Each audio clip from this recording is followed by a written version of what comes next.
गुरु रूप प्यारी साध संगत जी, आपका हमारे YouTube चैनल ज्योति और साधना में बहुत बहुत स्वागत है।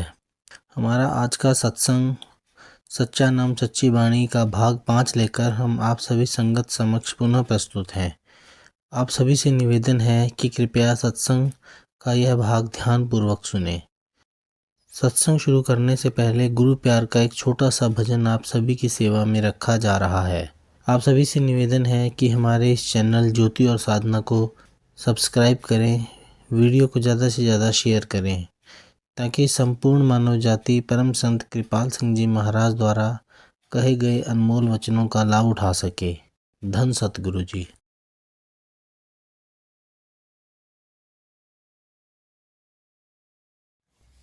आओ मेरे प्यारे भाइयों, सीखो आत्म ज्ञान को।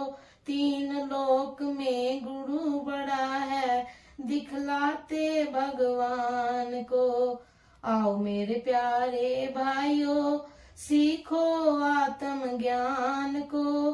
तीन लोक में गुरु बड़ा है, दिखलाते भगवान को। मानुष जन्म बड़ा सुखदाई, बिन जागे जग में भरमाई। 84 में मत भटकाओ अपनी प्यारी जान को। मानुष जन्म बड़ा सुखदाई, बिन जागे जग में भरमाई। 84 में मत भटकाओ अपनी प्यारी जान को। आओ मेरे प्यारे भाइयों, सीखो आत्म ज्ञान को। तीन लोक में गुरु बड़ा है, दिखलाते भगवान को। संतों की संगत में बैठो, हंसों की पंगत में बैठो। बुगलेपन को बिल्कुल छोड़ो, त्यागो मान गुमान को। आओ मेरे प्यारे भाइयों, सीखो आत्म ज्ञान को। तीन लोक में गुरु बड़ा है, दिखलाते भगवान को। आओ मेरे प्यारे भाइयों, सीखो आत्म ज्ञान को। दिव्य ज्योति का दर्शन कर लो, हरि नाम हृदय में धर लो। दिव्य ज्योति का दर्शन कर लो, हरि नाम हृदय में धर लो। तब तुम कर लोगे असली और नकली की पहचान को। आओ मेरे प्यारे भाइयों, सीखो आत्म ज्ञान को। तीन लोक में गुरु बड़ा है, दिखलाते भगवान को। आओ मेरे प्यारे भाइयों, सीखो आत्म ज्ञान को। सतगुरु का आश्रम है, तीर्थ जन्म मरण मिट जाएगा। सतगुरु का आश्रम है, तीर्थ जन्म मरण मिट जाएगा। सतगुरु संत दयाल दाता, देते पद निर्माण को। आओ मेरे प्यारे भाइयों, सीखो आत्म ज्ञान को। तीन लोक में गुरु बड़ा है, दिखलाते भगवान को। आओ मेरे प्यारे भाइयों, सीखो आत्म ज्ञान को। तीन लोक में गुरु बड़ा है, दिखलाते भगवान को।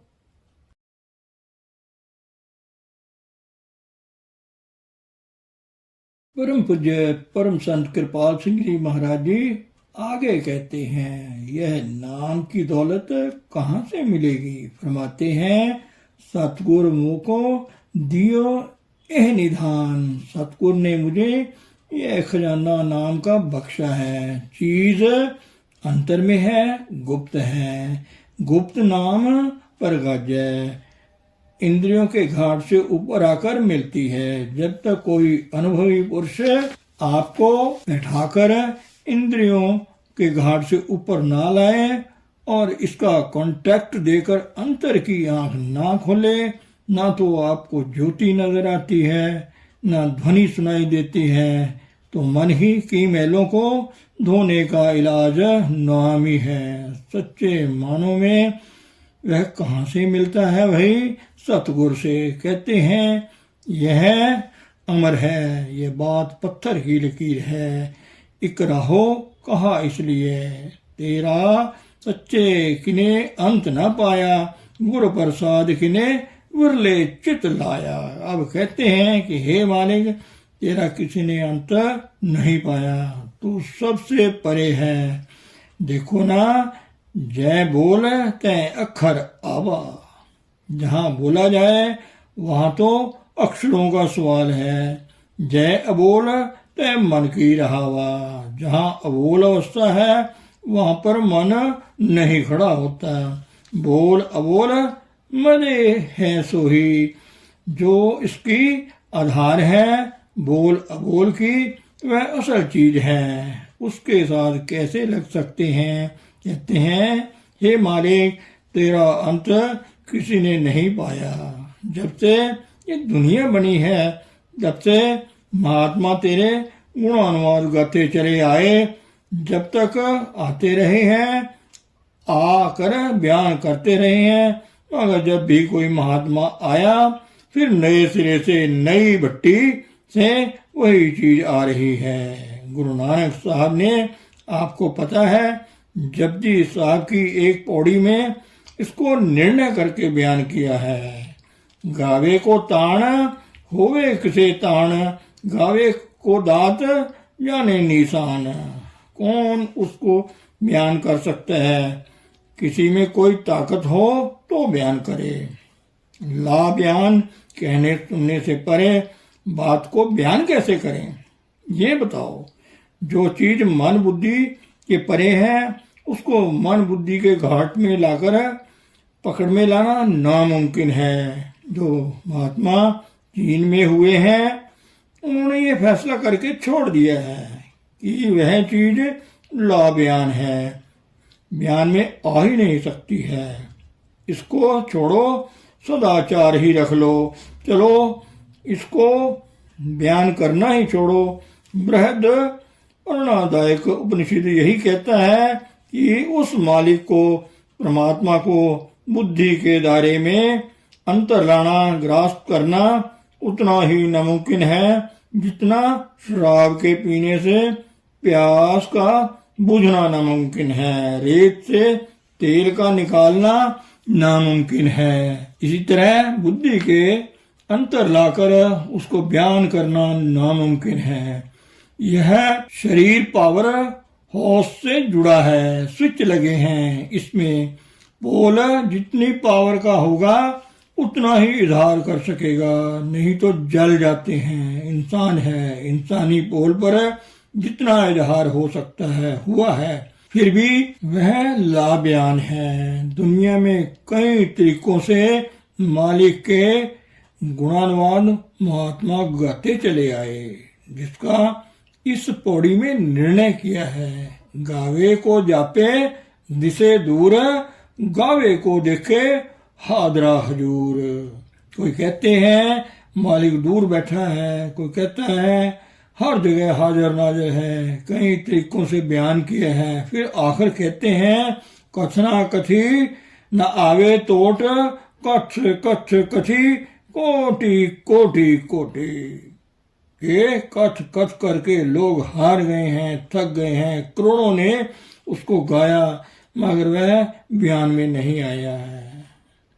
इते कीते होर करे ता आख ना सके के ही के। जितने आज दिन तक महात्मा आए हैं इतने ही और भी आ जाएं, फिर भी उसका बयान नहीं हो सकेगा। जो बयान वाली चीज ही नहीं, ला बयान को बयान कैसे लाओगे?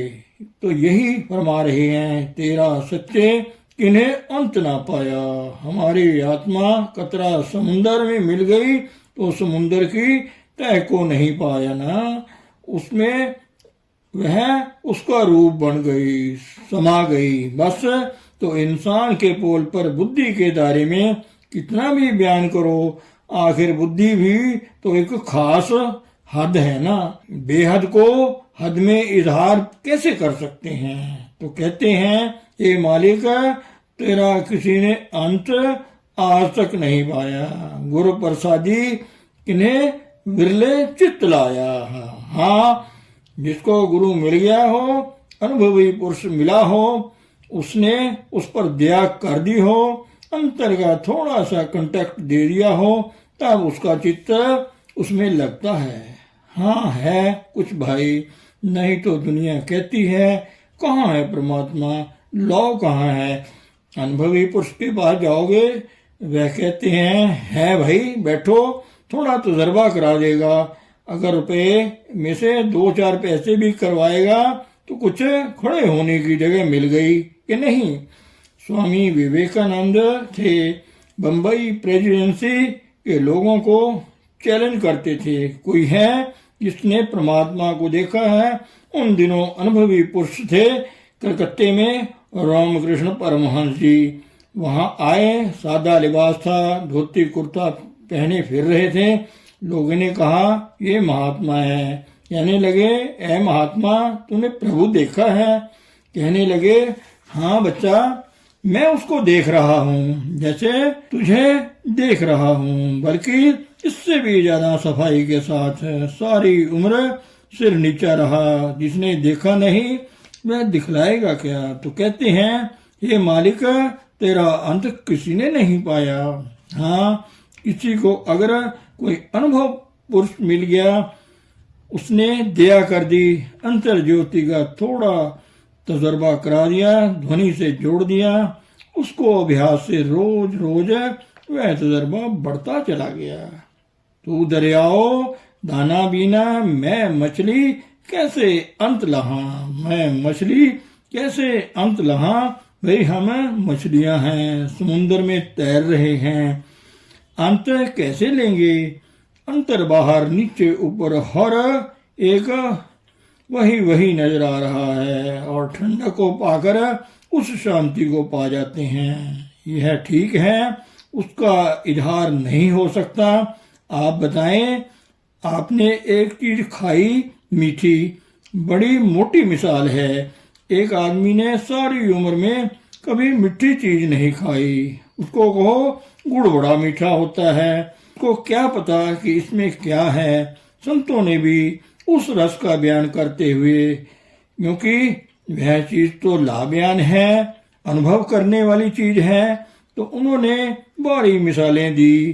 फरीद साहब फरमाते हैं शक्कर खंड निबात गुड़ मखो माजा दुध सबे वत मिठियां रब ना पूजन तुद। इन चीजों का तो हमें तजर्बा है कि ये सारी मीठी हैं, मगर कहते हैं कि भाई तेरी मिठास कुछ और है। फिर और मिसालें दुनियावी देकर जिनका हम लोगों को थोड़ा तजर्बा है बयान करते हैं। जैसे कामी काम लुभाए त्यों हरिजन हरिजस गाए। अब बताइए, काम की मिसाल नीचे से नीचे दर्जे की है, उसकी थोड़ी मस्ती आ जाती है यकसुई से। कहते हैं जो हरिजन है उस हरिजस को गाते हैं, जज्बे से वह ऐसे ही महा विभोरता में गाते हैं जैसे कामी काम में लुभायमान होता है। बड़ी भद्दी मिसाल है, पर किया क्या जाए, उसकी कोई और मिसाल ही नहीं है। तो जिसको गुरु कृपा करे बैठाकर अंतर की उस शांति को, अंतर की ज्योति को प्रकट कर दे, उसके देखने से जो शांति होती है उसकी बाहरी कोई मिसाल नहीं। ताजमहल जो आगरा में है, उसकी अगर एक गांव में जाकर वहां के मकानों से मिसाल दोगे क्या दे सकोगे। मगर फिर भी महात्मा यत्न करते हैं कुछ न कुछ समझाने का, मगर असल चीज जो है कौन उसको पा सकता है। कोई गुरमुख विरले किन्हें चख डिठी, किसी विरले गुरमुख ने उसे चख कर देखा है। गुरु प्रसाद किन्हें विरले चित्त लाया, गुरु कृपा से किसी का चित्त इस तरफ लगा जिसको गुरु ने दया की, बाकी का नहीं।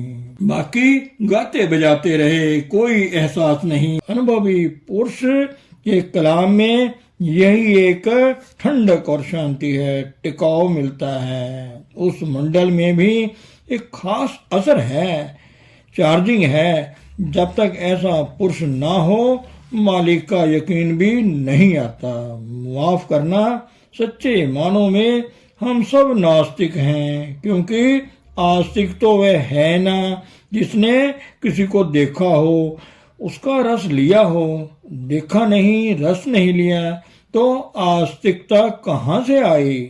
उसका प्यार कैसे आएगा? प्यार उसी का जागता है जिसका रस लिया हो। एक आम मीठा खाया, आम का प्यार जागेगा, क्योंकि मिठास ली है ना। प्रभु को हमने देखा, उससे सुख और शांति मिली। शांति को पाकर प्रभु का प्यार जागेगा, खाली गाने बजाने से नहीं। जब देखा ही नहीं, उसका रस लिया ही नहीं, उसका प्यार कैसे? यह सब जवानी जमा खर्च है। ऐसे प्यार हमेशा ही अधूरे हैं और रह जाते हैं। तो फरमा रहे हैं, गुरु प्रसाद किन्हें विरले चित लाया। जिसको गुरु मिल गया, उसने थोड़ा चखा दिया, थोड़ा सा चखने से प्यार बढ़ा। धन सतगुरु, धन गुरु प्यारी साध संगत।